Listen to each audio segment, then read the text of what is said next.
La liste des Guépards du Bénin dévoilée le 28 août 2025 n'accueille pas de nouveaux joueurs, mais signe le retour de plusieurs cadres offensifs. Tosin Aegun, buteur de Lorient, et Andreas Mutondi, déjà décisif en Bundesliga, reviennent donner du poids à l'attaque.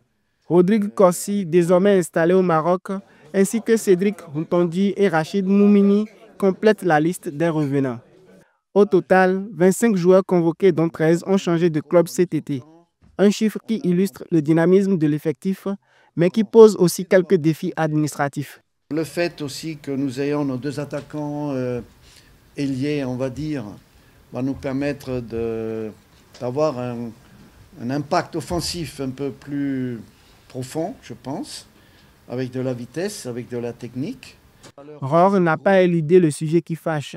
Le classement officiel du groupe C, toujours inchangé malgré la réclamation contre l'Afrique du Sud, accusée d'avoir aligné un joueur suspendu.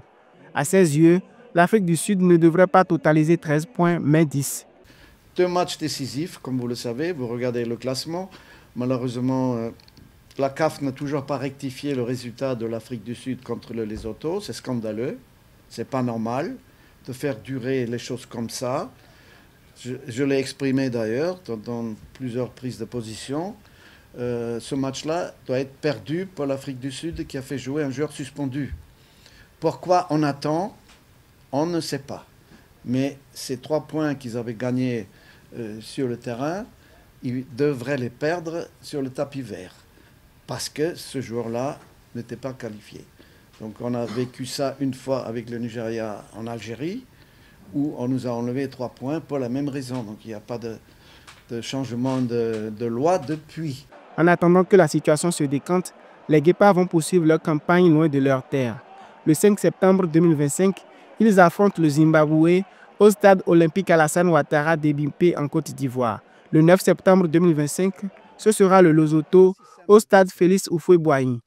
Le sélectionneur est resté clair sur ses priorités, hisser les Guépards parmi les 2 premiers du groupe C, gage d'une qualification directe ou d'une place en barrage, et entamer dès novembre 2025 les derniers tests avant la Coupe d'Afrique des Nations au Maroc.